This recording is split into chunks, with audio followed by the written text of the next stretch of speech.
Well, this is lovely. I'm really very happy to be reading today. It's my first time at the LRB, and I'm like delighted to be reading with you, Tracy. You probably don't know this, but my very first pamphlet was called "Your Sign is Cuckoo Girl," and I had a line from Duende in it. Oh, really? So it's kind of like a lovely full circle to be able to share the stage with you, actually. So I'm going to read a few poems to begin with from Serge. And I'm going to give a little bit of background just before I start, just to sort of contextualise it a little. So I did a residency in 2016 at the George Padmore Institute, and I was very drawn to the archives of the New Cross fire that had happened in 1981. 13 black kids died, they were perished. And what the racism that came after that was not the fire itself, but it was the state indifference that came afterwards. Then midway through the project, after about a year, Grenfell happened, and I realised that these two things had a lot of things in common, that actually these accidental disasters were indicative of kind of like the broader society at large. So that's where this comes from. And the poems move from the New Cross fire into the present day. And I think I try to think about the city not solely as a kind of sort of geopolitical thing, but as a kind of embodied thing as well. Looking at the archive really changed the way that I thought about gender, race, as embodied experiences.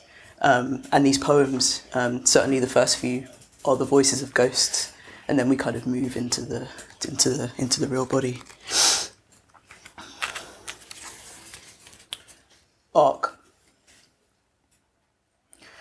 Now shall we consult the life of a stranger. Now shall we see what can and cannot be kept. I take this morning from its box, see how the years have warped its edges, its middle pages conjoined at the text. I remove the rusted red paperclip, dry sponge its brittle red remains, unfold a liver-spotted note in copper ink, date it by the flaking letraset and amber glue, press each part to the flatbed scanner, wonder which words to file, the damp smoke and young bones under. I sometimes recognise a face from a high 8 film. I'm introduced to she who squatted in the 70s, who made that speech, who remembers 81 when a crowd black as my hand gathered one morning and crossed Blackfriars Bridge and were heckled by the press. The year was still fresh, still screaming with its eyes closed. Me brother dead, me brother dead, me brother dead-o. Me sister dead, me sister dead, me sister dead-o. A white-sleeved hack hung from that ledge to better spit at some kid who recalls it now by their cup of archive wine. I take this January morning in my hands and wonder if it should go under London, England, Britain, British, Black British, where to put the burning house and the child-made ash, the brick in the back of the neck, the shit in the letterbox and the piss up the side of it. I file it under fire, corpus, body, house, harbour. My voice, it was so weak, so sickened and so grieved. My voice, it was so weak and it broke in the heat. So sickened, so sad, my voice, it was weak. It sickened, I choked, it closed in my throat. My voice, it was weak, so sickened, so grieved. My voice became glass breaking in heat. I called, and no one seemed to call with me, and no one seemed to know or see what I had seen. I was so sickened and so grieved. And I said to the child I knew harboured in the fire, jump, Yvonne, jump, Paul, jump. I called, jump, Yvonne, jump, Paul, jump. And I said to my God I knew harboured in the fire, jump, Yvonne, jump, Paul, jump. I called, jump, Yvonne, jump, Paul, jump. My voice, it was so weak, Paul, jump. So sickened and so grieved. Clearing. He takes my head and places it in a plastic bag. Downstairs, 2 officers stamp their feet and blow into their hands. The windows are cups of water filled with winter. He holds the bag open, searching for a gaze to meet. Cold thirsts at the bones. And he doesn't see me standing there, and he doesn't hear me speak. An officer circles the front yard, leaning back to see the smoke. Or is it steam? Is it fire or water that can bring a child back? Elide that which is heavy in his hand and that which watches from the corner of the room. This house is a gas lamp, and soot frosts its glass white gut. The officer closes his eyes, 2 pennies in a fount. From the bag, I see his face turning away, and from the corner, his body bending towards mine.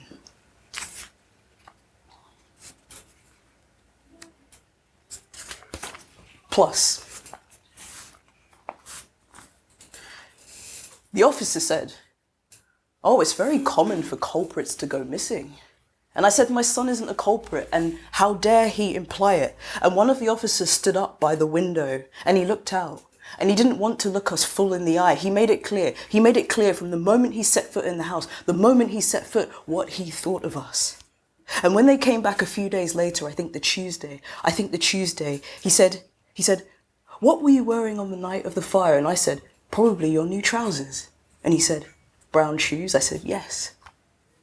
And he says, "Yellow shirt?" I said, "Yes." And he took some items out of a plastic bag. He took your things out of a plastic bag. And he says, "Does this look like it? Does this look like it belongs to you?" I said, "Yes." And he says, "This key, does it look like it belonged to him?" And I said, "Why don't we try it?" And we struggled. And it fit. "I'm sorry. I'm so sorry. I'm so sorry." And I said, "What are you sorry for?" "I want to see my son." And he says, "Oh, we don't recommend it." And I said, "I am your father, and I want to see you." And they took me down into a room, and there you were.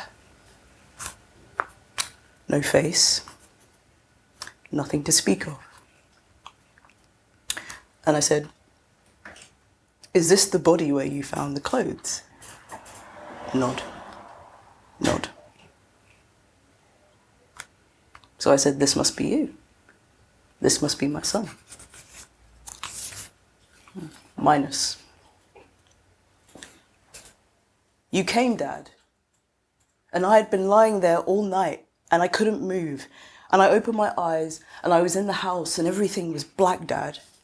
I'd been at the party a few hours, and I didn't know anything about what had happened, Dad. And I felt someone touch me, and I was so stiff, Dad. And the police officer was looking at me. He was looking at me so strangely, like he couldn't stand the sight of me, couldn't stand to look at me. Police always looked at me like that, Dad. And he turned me over, and he took the shirt from under me, and they wrapped me in a blanket, and they drove me here. And I was lying there waiting for you, Dad. Across the table there were bodies, Dad, twisted, Dad, no heads, like screaming branches of a tree, Dad.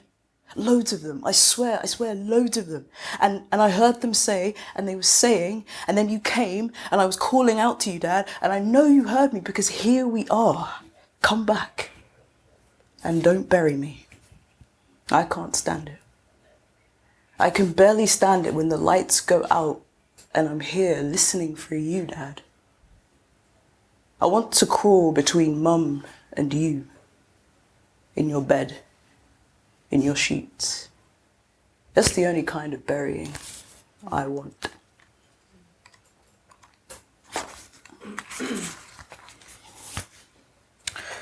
Songbook 2.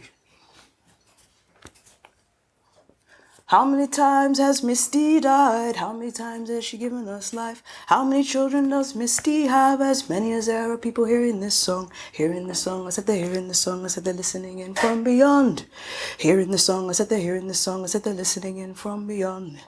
How many lovers has Misty had? As many as there are leaves on the trees. How many places has Misty lived? As many as there are names on the map. Names on the map, is there a names on the map? Is there places that you can belong? Names on the map, is there a names on the map? Is there places that you can belong? How many times has Misty died? As often as there have been babies born. How many times will she die once more? As long as things are worth dying for. And she came up in the morning and she went down in the evening, and she came up with the rising of the sun. And she came up in the morning and she went down in the evening, and when I turned around she was gone. How many times have you seen her since? Never again, not in the same way. She used to be down in Deptford Market, laughing with the sellers all day. Haggling fish, I said she's haggling rice, I said she's good at driving down price.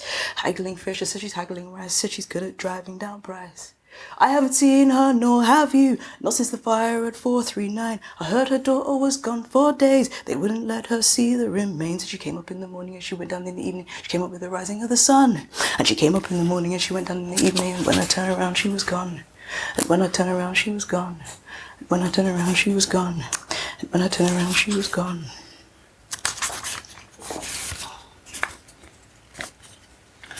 Pace. I have seen the light you've seen, and my body has been where yours has been. Some part of me resides where you reside. We've swapped presences and parting. I have seen what you have seen, become the part of you I stood beside. Passing friend with green eyes, I now reside where you reside. Hello, you standing there to the left of me, you in the heart of those hearing me read. Further ahead on the road we are walking, there in the shadow performing in front of me. You in the rhythm that's always unfolding. You are a question that's always been asked. Who are we now? And what are we wanting from the voices you heard? The presence is there. How do we ask the quiet you've left? What voice you recalled? And whose hand you are holding?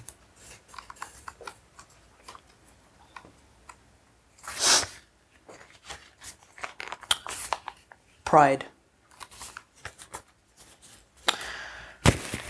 I am 17 and summer is still gold clap of hot body and hot body.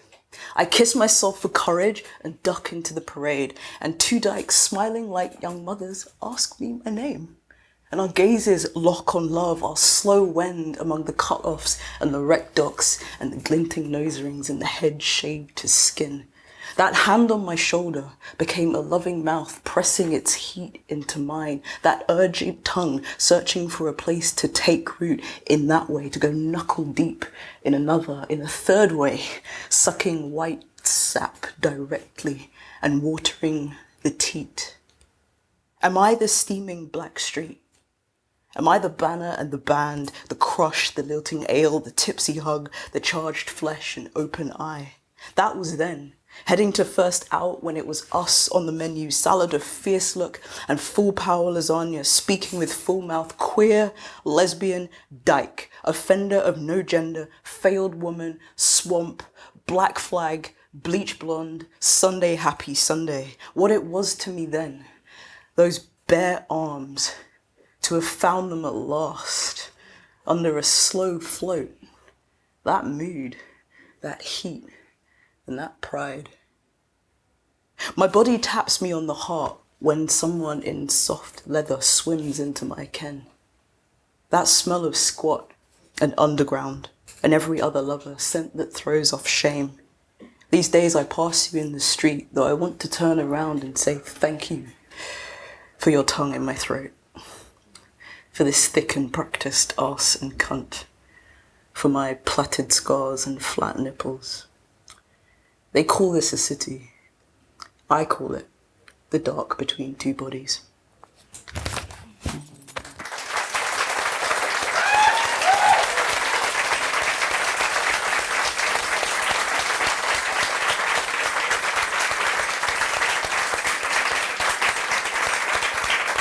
That was wonderful.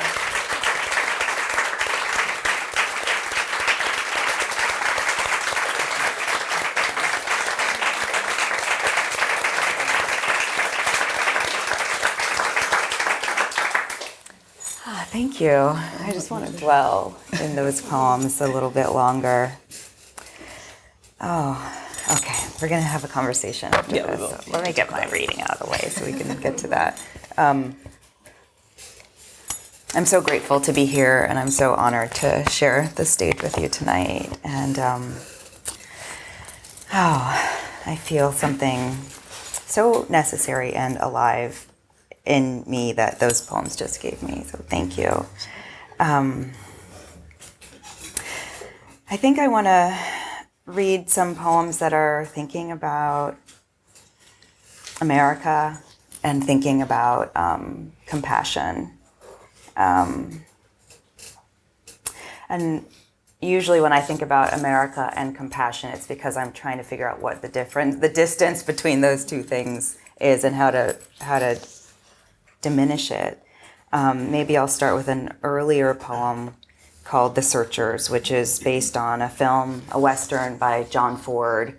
It's a very disturbing film. John Wayne plays the hero, who is a dark and menacing character. A group of white settlers have been raided by Comanche Native Americans, and a young girl and an adolescent girl have been kidnapped.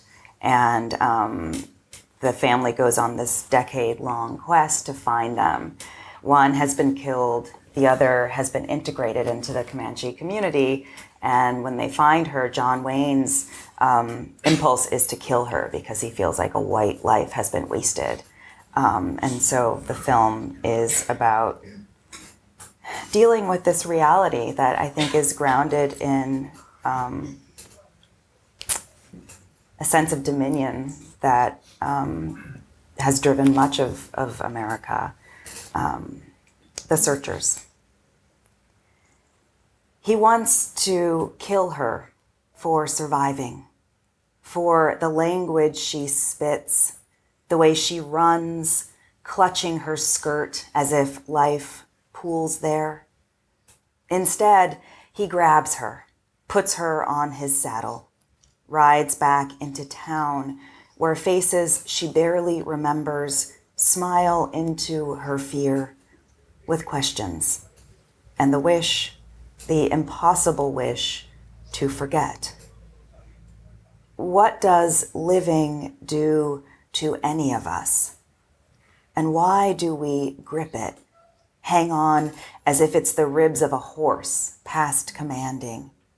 A beast that big could wreck us easily, could rise up on two legs or kick its back end up and send us soaring. We might land any moment like cheap toys. There's always a chimney burning in the mind, a porch where the rocker still rocks, though empty. Why do we insist our lives are ours? Look at the frontier. It didn't resist, gave anyone the chance to plant shrubs, dig wells, watched, not really concerned with whether it belonged to him or to him. Either way, the land went on living, dying. What else could it choose? Rude of me not to stand up. I'm sorry. I just got so excited and comfortable at the same time. I think throughout my books I've been using poems as a way of processing the questions and often the feeling of unrest that comes from thinking about, who we are. And that might mean in private terms or in social terms. Nationhood is something that I've also wrestled with. In some of my more recent poems, history has been a way of trying to ask that question, like, who have we been? And what have we failed to do that maybe looking backward in just the right way could illuminate? Maybe I'll read a couple of poems that are rooted in American history, which is also not terribly unique in many ways. This is a poem called, I better make sure it's in this book. I'm still finding my way around this selection. Okay. This is a poem called I Will Tell You the Truth About This. I Will Tell You All About It. And it's a found poem that's drawn from testimonies and correspondence written or given by Black soldiers during the Civil War, people who were asking for help in terms of getting a sense of justice, even getting paid, and after the war petitioning the government to honor their status as veterans and give them pensions. But because so many Blacks were born into slavery and didn't have birth certificates or didn't have marriage licenses or divorce certificates or name change affidavits, it was very easy to deny them the pensions. And some of these appeals go well into the 20th century. There are two sections in this poem that to me are kind of like choruses, and I'll read those. There are many different voices, and to my mind, they're all telling a single, very indelible story about America. Excellent Sir, my son went in the 54th Regiment. Sir, my husband, who is in Company K, 22nd Regiment, U.S. Colored Troops, and now in the Macon Hospital at Portsmouth with a wound in his arm, has not received any pay since last May, and then only $13. Sir, we, the members of Company D of the 55th Massachusetts Volunteers, call the attention of Your Excellency to our case. For instant, look and see that we never was freed yet, run right out of slavery, in to soldiery, and we hadn't nothing at all. And our wives and mother, most all of them is a perishing all about. And we all are perishing ourself. I am willing to be a soldier and serve my time faithful like a man. But I think it is hard to be put off in such doggish manner as that. Will you see that the colored men fighting now are fairly treated? You ought to do this, and do it at once, not let the thing run along. Meet it quickly and manfully. We poor oppressed ones appeal to you and ask fair play.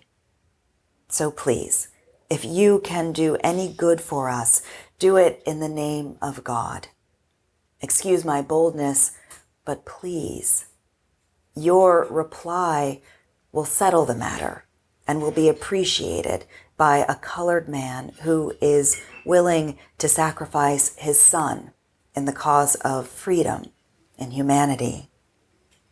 I have nothing more to say, hoping that you will lend a listening ear to an humble soldier. I will close. Yours for Christ's sake.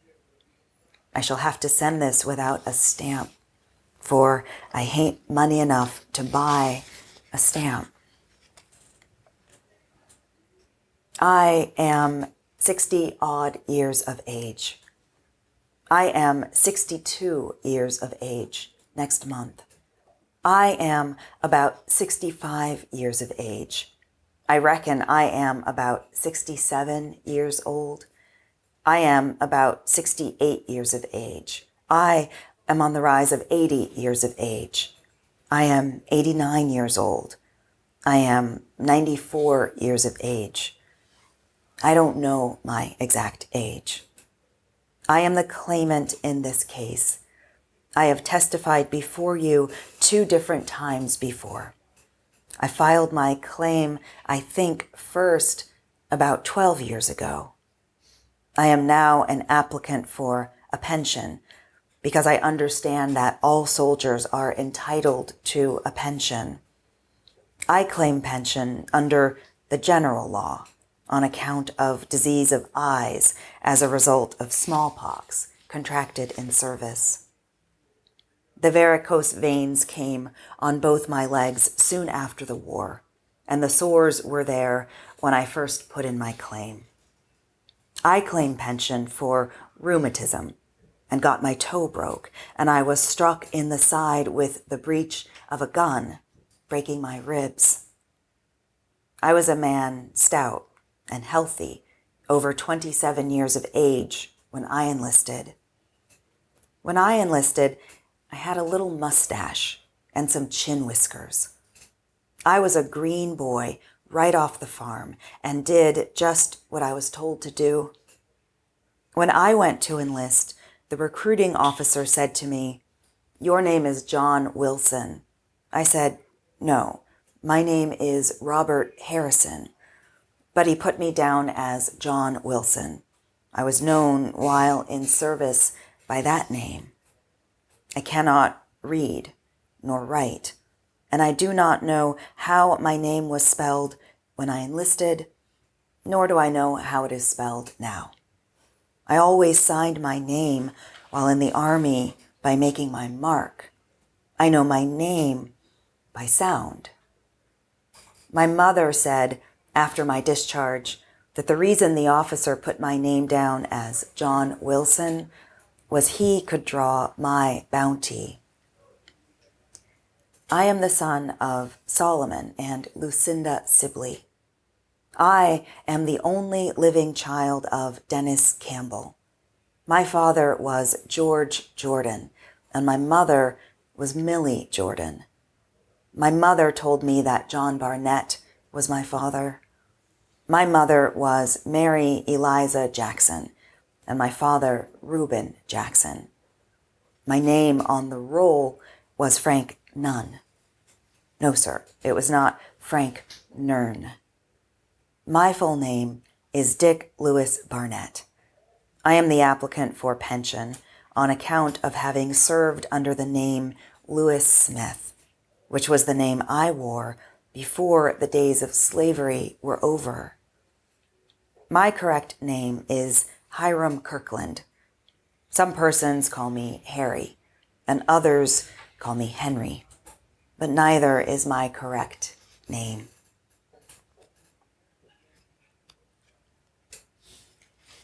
You might remember a photo that emerged out of Black Lives Matter protests that happened a few summers ago in Baton Rouge, of a young woman in this gauzy sundress being kind of blown back by the wind. And then in the other half of the frame, there's a line of police officers in riot gear. I was invited to write a poem in response to that image by the photographer Jonathan Bachman. And I wanted to think about what that imbalance suggested. I had very strong opinions about the situation that the photograph emerges from, but I wanted to think about what the visual vocabulary of the photograph could add to my understanding of situation. This is called Unrest in Baton Rouge. Our bodies run with ink-dark blood. Blood pools in the pavement's seams. Is it strange to say love is a language few practice, but all or near all speak? Even the men in black armor, the ones jangling handcuffs and keys. What else are they so buffered against, if not love's blade, sizing up the heart's familiar meat? We watch and grieve. We sleep, stir, eat. Love, the heart sliced open, gutted, clean. Love, naked almost in the everlasting street, skirt lifted by a different kind of breeze. I think I'll read two more poems. I think about what it means to belong to a place that doesn't claim you, that doesn't see you, that doesn't want to see you, like the officer in that poem that you read. And I think there are many, many examples of people who live in such a condition. This is a poem that's contemplating that. And I lived with it for a little while, not knowing what to call it. And it's called The United States Welcomes You. I think it could also be called The United Kingdom Welcomes You. the United States welcomes you. Why and by whose power were you sent? What do you see that you may wish to steal? Why this dancing? Why do your dark bodies drink up all the light? What are you demanding that we feel? Have you stolen something? Then what is that leaping in your chest? What is the nature of your mission? Do you seek to offer a confession? Have you anything to do with others brought by us to harm? Then why are you afraid? And why do you invade our night, hands raised, eyes wide, mute as ghosts? Is there something you wish to confess? Is this some enigmatic type of test? What if we fail? How and to whom do we address our appeal?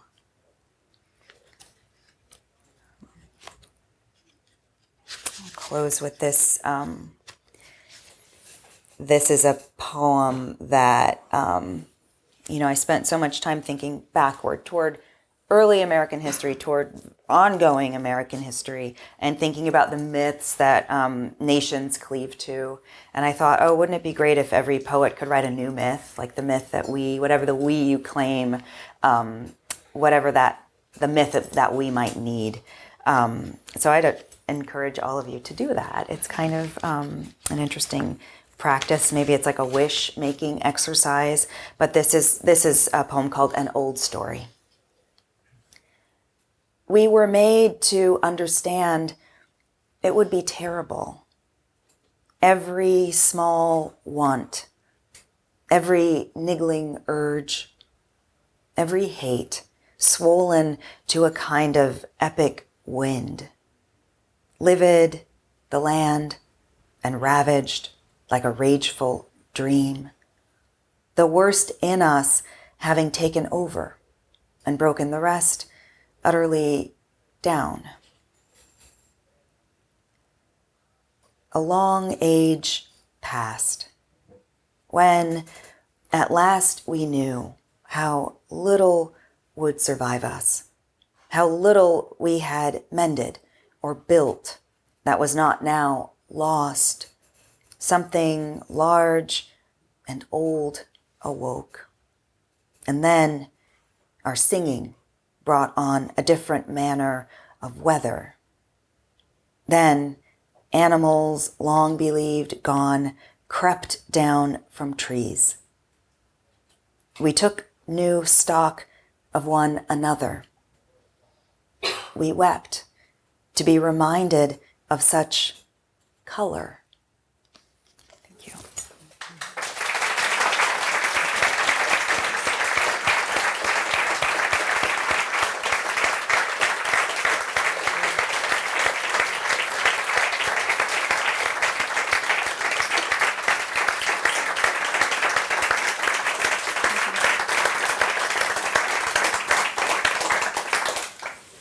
So we get to start it off with a little conversation, and then we'll open it up. But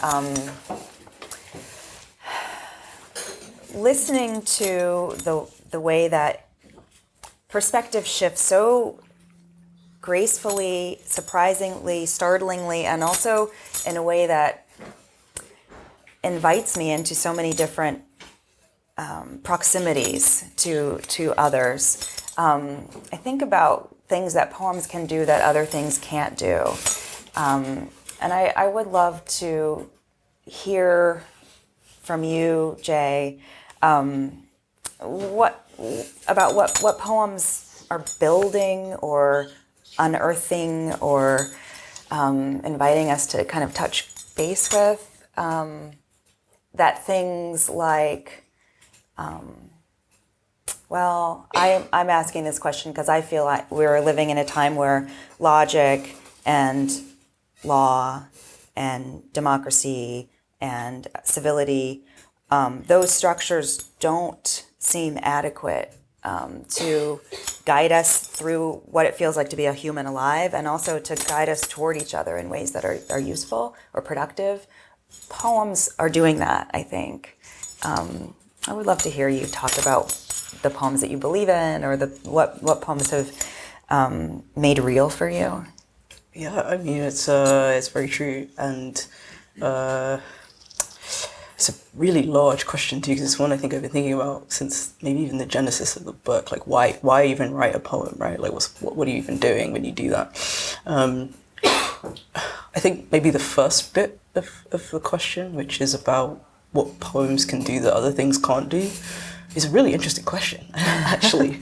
And I think, there is the very special subjectivity of a poem, right? There's a very special I that is multiple and manifold and can disappear and come back and do all kinds of interesting stuff. It can be many things at once. I think that's a very human desire. That's what we all long for, right? That's what we all want. That indeed is who we all are as well. And so for me anyway, like writing these pieces, and I think also in the poems that you read about the different figures and soldiers and stuff, writing these poems was a case of maybe unpacking my own sense of self a little bit, which I think can be both dangerous and incredibly fruitful. And not so much I'm not trying to speak on behalf of or for these people that I kind of like came across in the archives, but kind of through and with and at the same time as, and really like messing with that. And I think it's an exercise in humanity that is very simple. It's really hard to commodify. Poetry don't sell. Thank God, right? Here we all are, right? Yeah. And it kind of feeds the soul in a very kind of particular way. I think that's what it does that other things maybe can't do. And in terms of the second piece, the second question about what has come alive for me, like why things come alive for me, like that, was that it? Yeah, like what have poems activated for you, I guess? What did the poems activate? Yeah, the ones you're writing and the ones you're reading or listening to. Yeah, absolutely. I mean, like these poems definitely activated a real question about what it means to be a black queer person in Britain, and not in identitarian terms necessarily,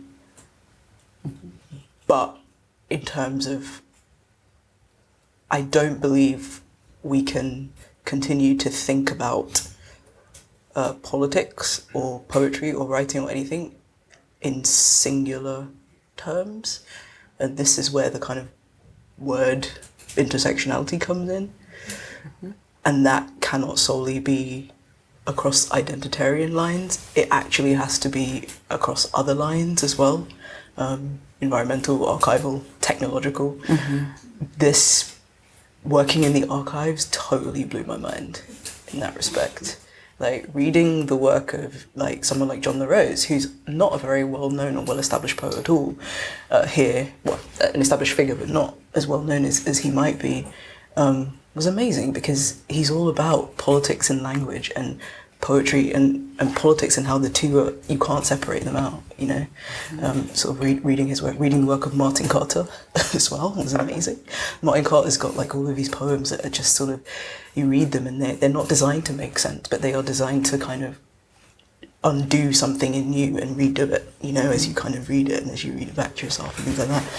But also I think other material really like came alive for me. So documentary is like one of my second loves. There's a film that I urge you all to go out and find if you can, called Twilight City. Has anyone heard of this film? No? Who?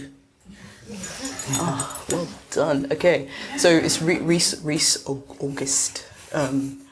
It's an incredible film. It's an incredible documentary all about Britain, race, sexuality, all of that. And all of that, like watching that was incredibly useful in understanding how I would put my own work together. And also the work of someone like John O'Conferer, because he's got this notion of the peripatetic jump, which was so key, I think, in like ordering my poems, and thinking about like what is missed out and what we kind of fill in with that as well. And I think poems do that. Poems leave dark space that you then kind of enter. Yeah. I'm interested in your response to that too, because I think actually there's a lot of like similarity in what we're both doing and going into the past and kind of bringing it forwards. Yeah. I felt this feeling of, those voices in that Civil War poem. I thought I would read about those people and say something about them, or even imagining that I could speak as them. But those voices are alive. They're not like asleep. You turn to these letters and they feel ongoing in a way. And that was really, I think, a beautiful realization. Like history, it's still breathing, and it's still generating something urgent that we can choose to listen to. And I think that poem for me is really just about saying, can we all like come sit in a circle and listen to these people, because what they're saying makes very urgent sense. I feel like, when I was traveling a lot these past couple of years talking about what is poetry, what does it do, I found myself saying poetry is one of the things that can restore us to our large original selves. And I don't know exactly that I can prove that, but I feel like that, we're not limited to the identities that we claim or the identities that are thrust upon us. We're not limited to the goals and values that we're kind of urged to embrace, many of them driven by the market. And we have something real to say to one another. And there's so many things in our day-to-day life that sort of negate those things. But poems invite us to speak from and to these sources that we don't have names for. I felt that so much when you were reading, I think, Negative. Is that the first of the negative, positive? Or is that right, minus, plus? And hearing the speaker say you, him, and realizing my allegiances are being pulled in these different ways, and it's frightening and it's so right. And we don't, we find ourselves comfortable in these perspectives that prevent that from happening. They're designed to prevent that from happening. But poems, if you let them, can jostle you out of that. And they can do that in many different ways. I feel like even a person who has a completely secular perspective on reality, there is something within the spirit that poems feed. And, that can be anchored to anything, but it's a large and mysterious space that I think we belong to, and we crave it even if we don't have a vocabulary for it.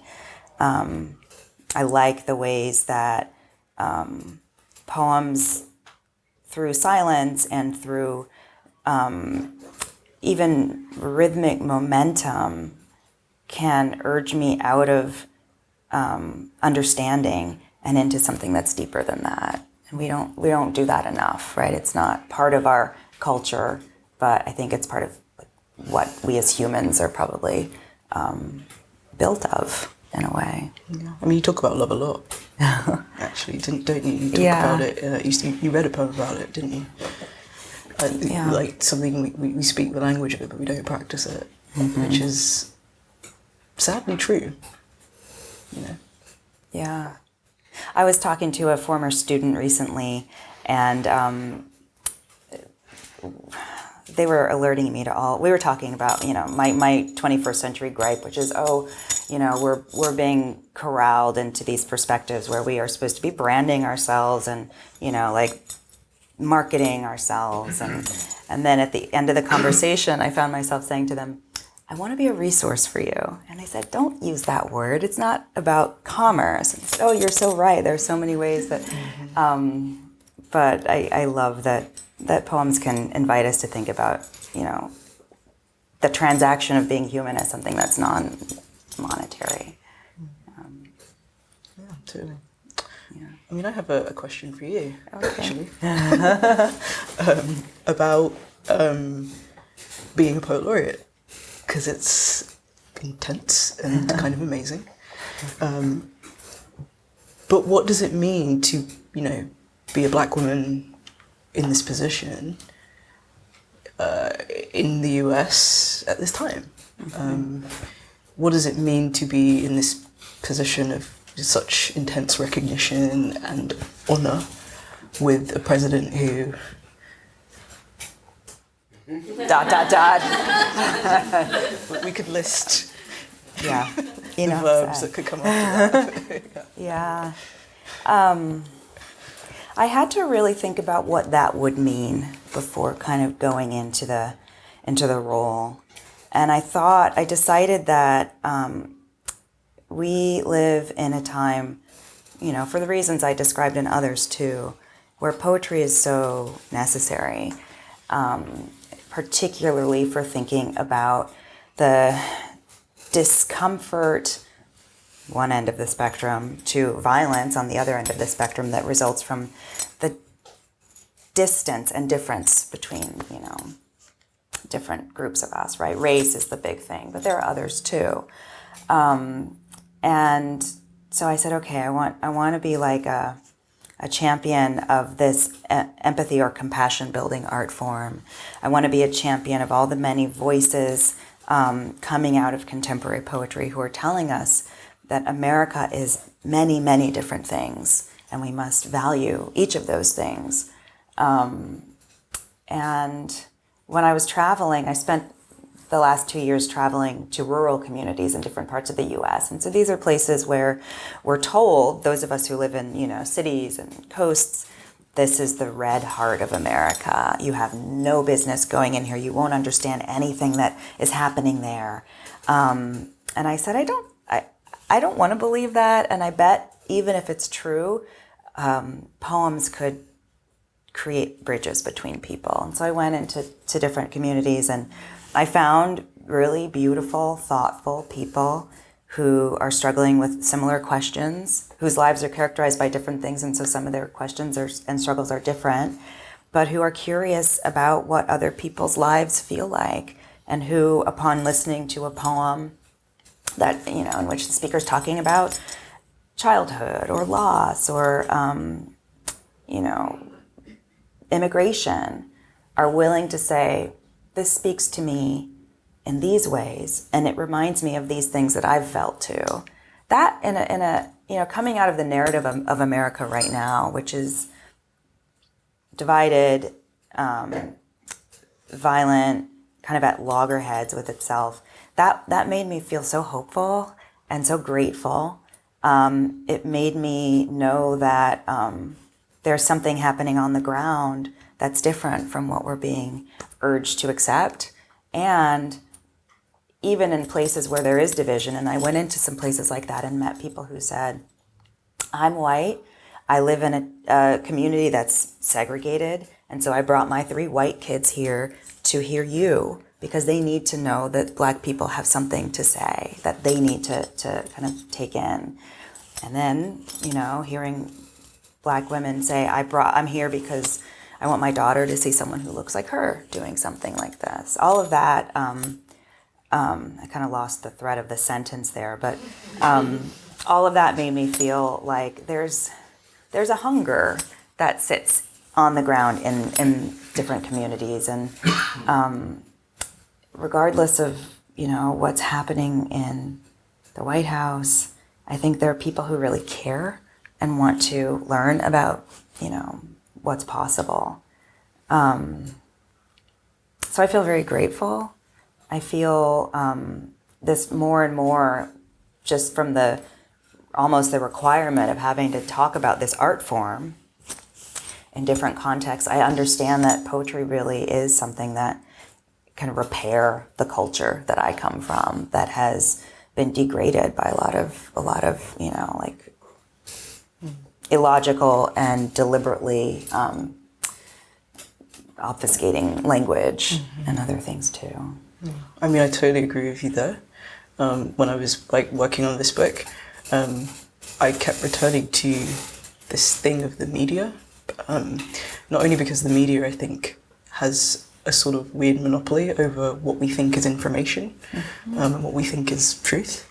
But also because I think, especially when you go into an archive or you look at a particular kind of history, there's an expectation of reportage, or that you're going to take on the position of the journalist. And I kind of wanted to actively not do that in this, actually, to maybe flirt with it a little bit, but to be like, actually, poetry is a kind of truth, and it's in language that is, like you say, restorative, rather than like sensationalist. You know what I mean? And like, it's so important that we don't let the key moments of our current time get only recorded by journalists and by the media. Obviously, journalists are wonderful and great, but it cannot be the only thing, and it also can't be the only thing that we kind of seek out when we're trying to find information about the world. And also, I think there's something about the way that, like, most of us, I'm pretty sure, get all of our information via like one of 4 websites, right? So someone told me this really great joke the other day. They were like, in 1990, the internet was this like, you know, vast web of like interesting things connected to each other. You know what I mean? Like everyone was kind of like creating all this stuff. 2019, the internet is 4 websites, which is mainly screenshots of the other 3. Which I thought was a really great way of looking at how language and information has kind of been degraded, right? Yeah. So I don't think poetry is information as such, right? I don't think that, but I do think it's like useful to like think about like the degraded nature of the language and the degradation of the discourse, and to be like, actually, like, you know, there's something better that people have spent time on. You know, that's actually good for you. And like you said at the beginning, we have to bring these things back into an embodied kind of place, because it's their lives on the line, their bodies on the line, and we have to kind of find ways of remembering or learning that. Poems can do that really effectively. Totally. Do we have any questions from the audience? Oh, Karen. Hey. Thanks. Yes, congratulations, Jay. Super excited. I just wondered if you might say a little bit about music and the impact that that's had on the work, and also perhaps connecting it to the conversation that you've just had. Oh, yeah, totally. Yeah, music. So actually, it's brought up 2 things for me. The first thing I'd like to talk about is the danger of music, right? So as poets, it's really dangerous when you start singing, because then everyone just kind of wants to hear you sing, right?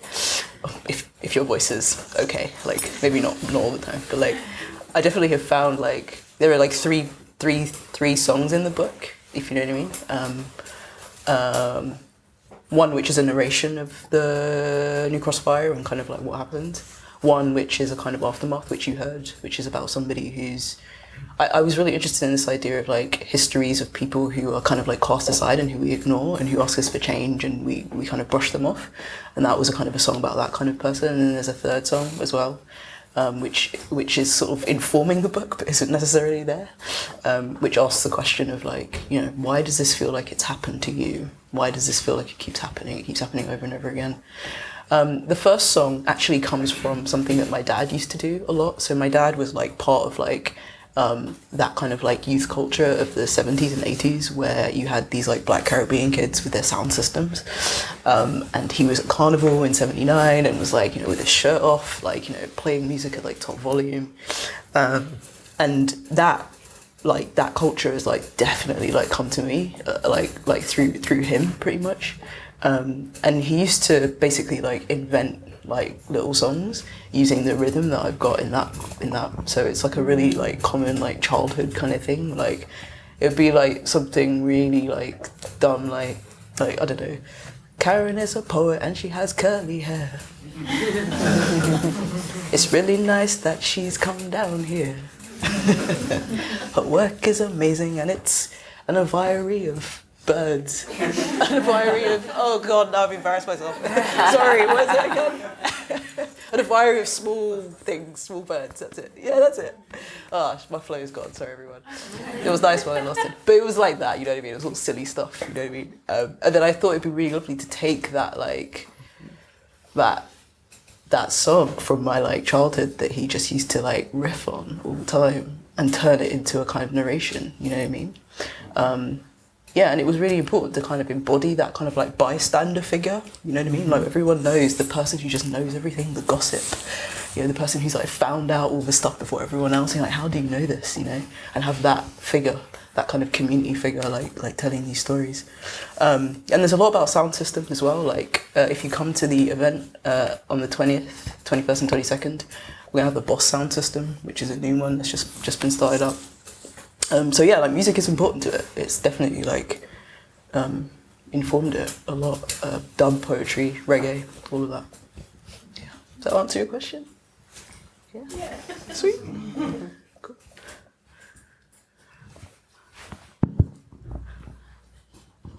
Thanks. Hi, Jay. Hey.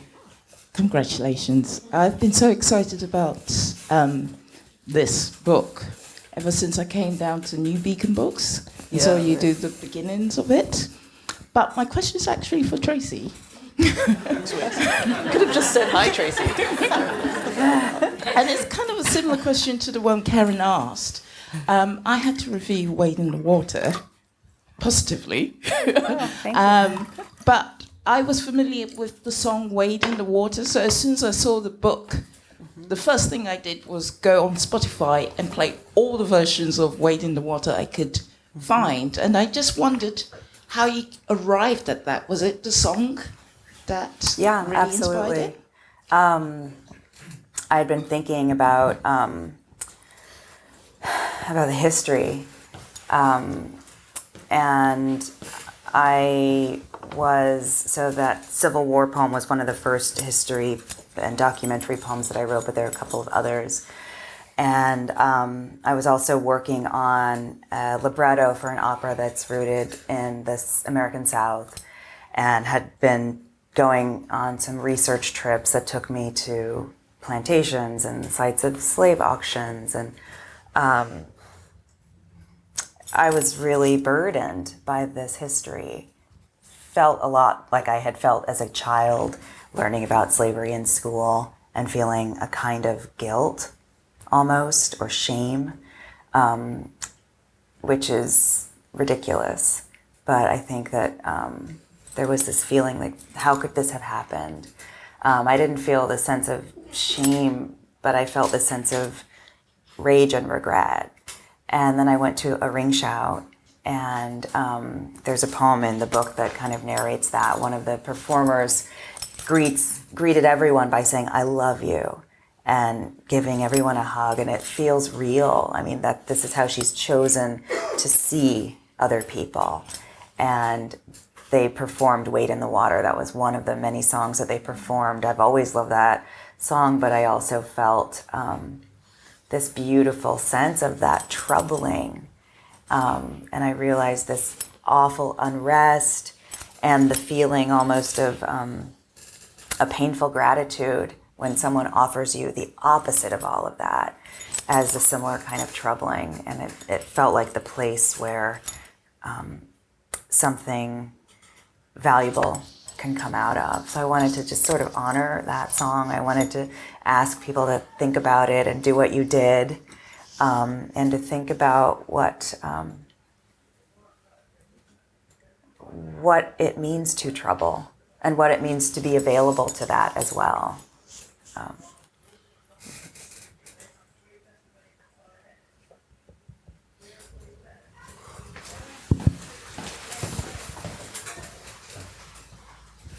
Hi, thank you both very much. Do either of you have a process for writing your history or documentary poems? I'm wondering like how the historical documents are translated into poetry.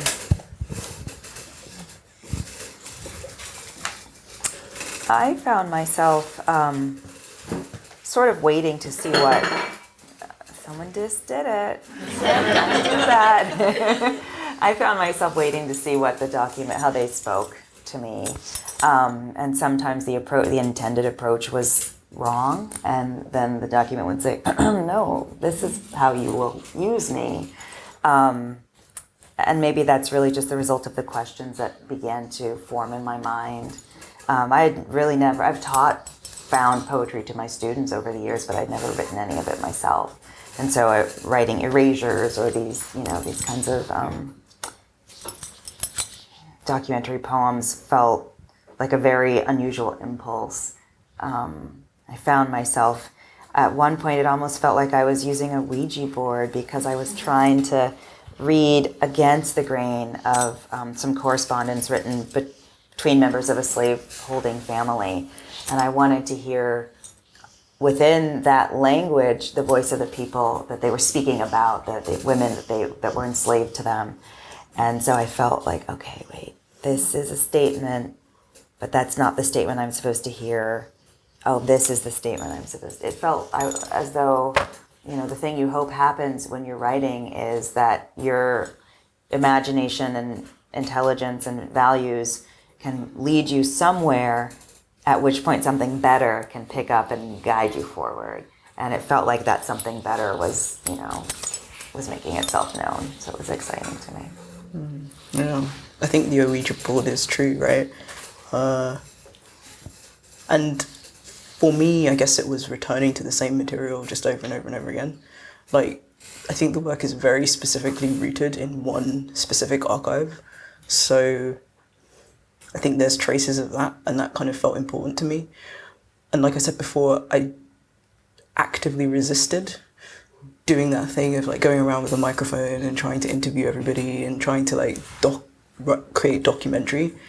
And then like after about a year and a bit, I was like, no, it has to come from my own feeling, right? And that is, I think, a little more, for me anyway, it felt more risky than asking essentially permission. And I also thought, like, do I really want it to be part of my process that I like knock on the doors of people who were traumatized 40 years ago? Do I really want to dig that up? So actually, I think the process had to shift, you know what I mean? And there's that thing, like, you know when something's wrong, when you're doing something wrong, when you're just like, this is wrong, And I had that feeling for like 3-4 months, actually, at one point where I just wasn't really engaging with the material anymore. And it's because, like, deep down, there's just this niggling sense of, like, your instinct is right, and your, like, permission-seeking, pleasing, kind of side of you is wrong. So yeah, that was like super interesting. And then I think there was just the process of just going back over it and rethinking it and resifting and just kind of doing that stuff. And like there were lines, for example, that I'd photocopied that I was like, we can't lose this, you know what I mean? And like we'd put it in and take it out. And I mean, Parisa, you know this, you're like sitting with like what a nightmarish process it was sometimes to like kind of extracting all that, blacking out and putting back in. And, yeah. Mm-hmm.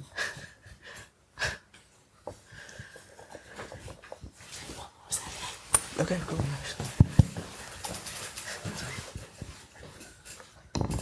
Hello, thank you both so much for the readings and the conversations. It's been brilliant. I think my question was mainly directed at Jay, but also open to you, Tracy. How did writing this collection help you reimagine or reconsider embodiment, which is what I think you mentioned in relation to race and gender, all these like sort of lines of identity, but then also, I guess, like drawing lines between the New Cross Fire and Grenfell and what the embodiment of this sort of tragedy means? Yeah, that's my question. Yeah, totally. So, like I said before, as the more I kind of engaged with it, the more I realised that I couldn't simply think of myself in straightforward terms. And I don't think I ever did, if you know what I mean, but it just became really clear. And the reason it became really clear is because at the centre of the story is this young woman called Yvonne Ruddock, right? And she was 16. And in that poem where I'm saying, jump, Yvonne, jump, Paul, jump, that's Yvonne Ruddock, and also her brother Paul Ruddock, who died as well. He died whilst running in trying to rescue them. And she died because she fell out of a window. And And I realised that I had never heard this young woman's name before. You know what I mean? Like, this was a major thing that happened, and she'd never been mentioned. And, you know, while I was at school, we learned about the Anglo-Saxons, and we learned about Henry VIII and all the wives he murdered, but we never learned about anything to do with our own communal history, right? I grew up in South London. How had I never heard of this person? And obviously, in terms of my own, like, sort of gender sort of shifts as well, like how that was changing and shifting, I was like, as I masculinize and as I start to take on like a different pronoun, what does that mean in relation to my history of Black womanhood? How do you square that circle? And it was a really big hurdle, I think, that I had to kind of overcome, because it's so funny to look at a piece of history where you identify so strongly and yet you probably wouldn't have been welcomed there, if you know what I mean, and like what would this person have like thought of you. So it really changed like my queer politics. I was like, you know, it's not solely about who you're attracted to, it's about the spaces you inhabit, it's about how you're read. There's so much came out of that. I don't remember what the second part of your question was, sorry. What was the second part? It was about... But also like as the issues embody like sort of revive themselves, I guess, so from the New Crossfire and then Grenfell, how it helped you or potentially made you reimagine what these incidents mean like across time and can they reoccur? Yeah, I think that's the problem, right? Like we were kind of saying, they reoccur, so the problem is still there, right? And it is actually terrifying. Like you can go and look at this yourself. If you go to the GPI, you can literally go and look at the same boxes that I did. And it's amazing, like some of the lines in it could be from 2017, you know what I mean? Like because it happened a year after I'd initially started the process, so I'd read all this stuff and then I was like, wait a minute, I can actually predict like what is going to happen next. And sure enough, they blame the people in the house, right? The first person arrested for Grenfell was the old Black guy, right?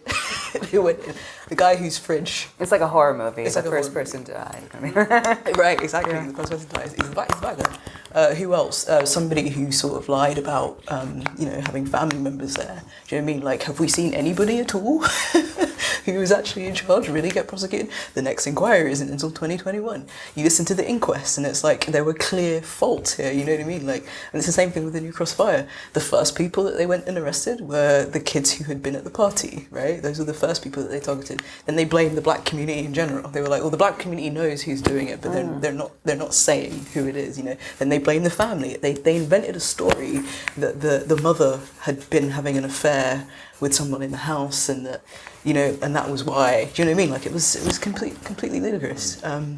But then at the same time, and I think this is probably the most key thing, just my last point really, is that actually also, in addition to all of that, there is a sort of tension when the private truths of a political event are different or maybe more challenging than it first appears, right? And I don't think that was the case with Grenfell, but I definitely think that's the case with the New Crossfire. Like, I don't think the New Crossfire is what it seems. And that's why I kind of avoided the documentary direction, because I think it's funny, you see all these people signing their names in the book and they're all following the same path as you do, and I think eventually everyone comes to a very similar conclusion.